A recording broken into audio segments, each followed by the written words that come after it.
Welcome back to my channel.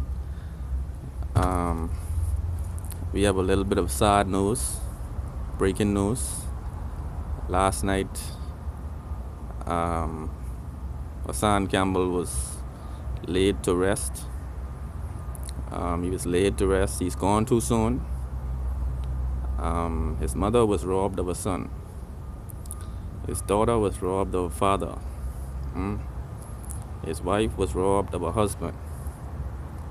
And it was all done by Sarnetter. Alright. Now, I'm speaking in a figurative sense, of course.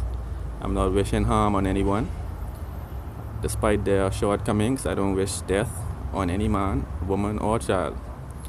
But what I saw last night reassured me that a skeptical view is always the most proactive and safe perspective to take on any leadership, right? Don't give anyone the benefit of the doubt so loosely that you would skim over things that are very concerning in their articulation of their views.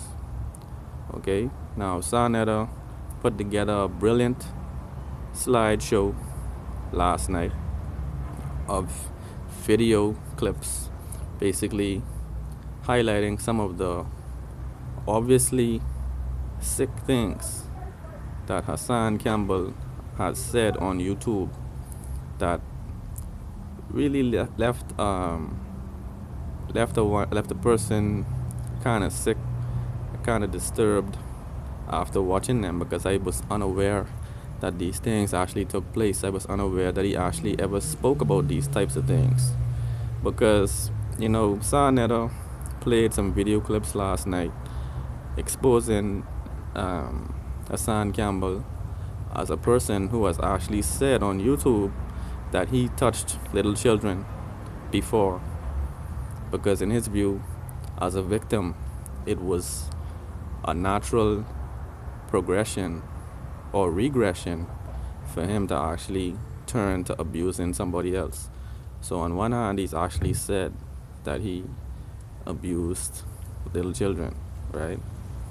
The man has also said, I hate to repeat these things because I don't want to really implant this in the psychology of more Africans, more humans in general, right? But the man actually said that he engaged in an unnatural act with a male autistic person, and said that Africa Bambaataa forced this person to engage in this unnatural act with him. It was an unnatural sexual act. I don't really like to repeat these things, but apparently he even said he had a video of this event and placed the video on YouTube, and said that the only reason he removed the video was because he thought some people found it to be strange. So by this assertion, it led me to believe that he finds it to be normal and he does not find it to be strange. Okay, and this is what I find to be strange. Okay, Hassan Campbell, the types of things that you actually admitted to make your comments about any other events in the world, whether or not you were precise, correct, what have you, it makes everything that you say kind of psychotic. It makes me wonder, how can such a duplicity exist in one individual? Okay, now I just learned that Mariah Carey is bipolar. I think Hassan Campbell needs to go and have a psychological evaluation. Talk to Dr. Africa, or maybe, Amos Wilson is gone. Maybe find somebody of his caliber that you can discuss your psychosis with, because the things that you have admitted to disqualify you as a voice for African people.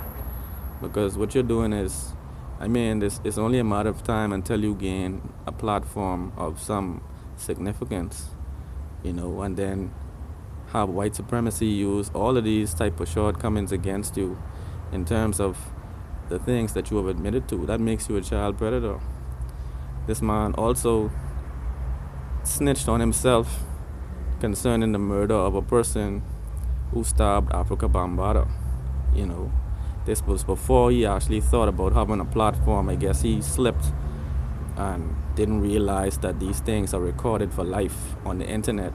But he was speaking to Queen's Flip about Africa Bambaataa, and he actually let slip a subliminal relationship between the disappearance of the individual that stabbed Africa Bambaataa and he himself being one of the persons who was supposed to hit him.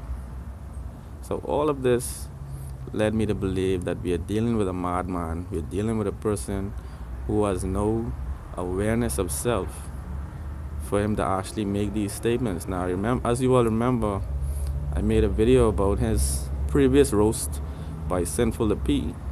Sinful the P basically buried him, and Sa Neter came back, dug him up, killed him again, and buried him. All this took place last night. Now you all could go check it out on Sa Neter's page. I don't like to really engage the negativity so much because I don't believe it's productive. But when it comes down to individuals who may have transgressed in the black community, I think it's important for every family to consider what took place. But y'all just hit me up and let me know what your thoughts are in the comments below. One love.